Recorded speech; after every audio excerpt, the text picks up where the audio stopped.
Om Shanti. Good morning. മനുഷ്യ ജീവിതത്തിൽ സംബന്ധം എന്നുള്ളത് ജീവിതത്തിൻ്റെ വലിയൊരു ആധാരമാണ്. ഇതിൽ പ്രതീക്ഷകളാണ് സംബന്ധങ്ങളെ എപ്പോഴും നിലനിർത്തുന്നത്. പതി നമ്മളെ സംരക്ഷിക്കുന്നവനായിരിക്കും, നമ്മളെല്ലാം പൂർണ്ണമായും അവൻ്റെ കൈകളിൽ സുരക്ഷിതമായിരിക്കും. ഇങ്ങനെയാണ് പത്നി വിചാരിക്കുക. പത്നി എൻ്റെ ആജ്ഞ എന്താണോ അതനുസരിക്കുന്നവൾ, എൻ്റെ ആഗ്രഹത്തിനൊത്ത് പ്രവർത്തിക്കുന്നവളായിരിക്കും എന്നാണ് പതി വിചാരിക്കുന്നത്. മക്കളെക്കുറിച്ച് എങ്ങനെ ചിന്തിക്കുക?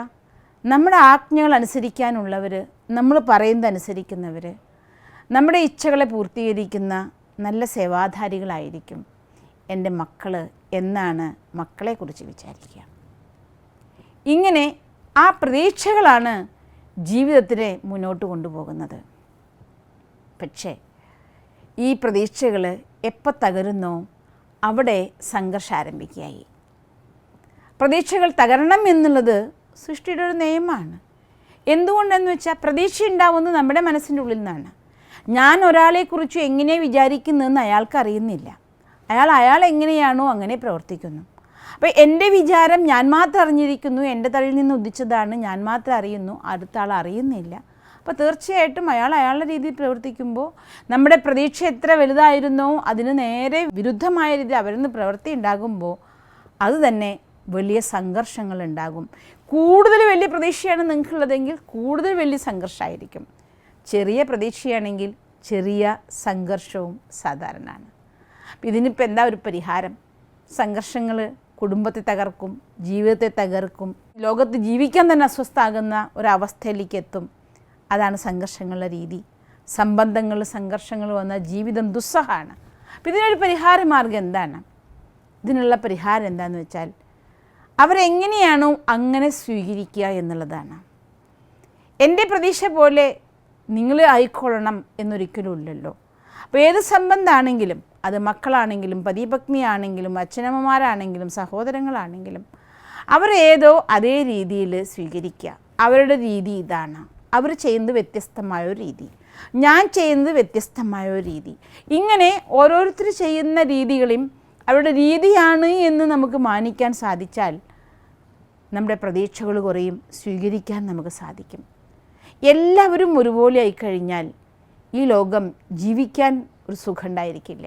ഈശ്വരൻ്റെ ഒരു പൂന്തോട്ടാണ് ഈ ലോകം. അതിലെല്ലാ പൂക്കളും വ്യത്യസ്തമാണ്. നിങ്ങൾ ആലോചിച്ച് നോക്കിയാൽ വീട്ടിലൊരു 4 ആളുണ്ട്. 4 പേരും കൃത്യം ഒരേ സമയത്ത് എഴുന്നേൽക്കും, ഒരേ രീതിയിൽ എഴുന്നേൽക്കും, ഒരേ രീതിയിൽ സംസാരിക്കും, എല്ലാം ഒരേ രീതി മാത്രമാണെങ്കിൽ അവിടെ നമുക്കൊരു സന്തോഷം അനുഭവിക്കാനാവില്ല. എവിടെയാണോ വെറൈറ്റി ഉണ്ടാകുന്നത് അവിടെയാണ് സന്തോഷം. അപ്പോൾ ഈ വെറൈറ്റിയിൽ നമ്മുടെ ഇഷ്ടമില്ലായ്മകൾ വരുമ്പോഴാണ്, നമ്മുടെ പ്രതീക്ഷകൾ നിറവേറാതെ വരുമ്പോഴാണ് നമുക്ക് സംഘർഷമായി മാറുന്നത്. അതുകൊണ്ട് ഈ വെറൈറ്റിയെ സ്വീകരിക്കുക, അവരെങ്ങനെയോ അങ്ങനെ സ്വീകരിക്കുക.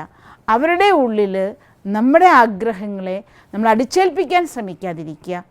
നമ്മുടെ ആഗ്രഹങ്ങളും അവരുടെ ആഗ്രഹങ്ങളും ഒന്നിച്ചേർന്ന് പ്രവർത്തിക്കാൻ, പരസ്പരം സ്വീകരിക്കാനാകുക, പരസ്പരം ബഹുമാനിക്കാനാകുക. അതിനുവേണ്ടി നമ്മൾ ചെയ്യേണ്ട ഏറ്റവും വലിയ പ്രാക്ടീസ്, ഞാനും ഒരാത്മാവാണ്, അവരും ഒരാത്മാവാണ്. നമ്മളെല്ലാവരും ഈ ശരീരത്തിൽ വരുന്നേക്കാൾ മുന്നേ എവിടേക്കോ അഭിനയിച്ച് വന്നതാണ്. പല പല സ്വഭാവങ്ങളും പല പല അഭിരുചികളും പല പല ജയപരാജയങ്ങളും അനുഭവിച്ച് ഇപ്പോൾ ഒന്നിച്ചേർന്നിരിക്കുകയാണ്.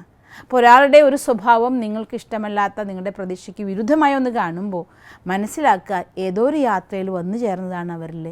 അതിനെ തിരുത്താൻ അവർ നിങ്ങളുടെ ആശയ്ക്കൊപ്പം അവർ നിങ്ങൾ ഏത് രീതിയിലാണ് ഉയരാൻ ആഗ്രഹിക്കുന്നത്, ഉയരുന്ന രീതിയിൽ ശുഭഭാവനകൾ നൽകുക, അവരെ സ്വീകരിക്കുക, മുന്നോട്ട് കൊണ്ടുപോകുക.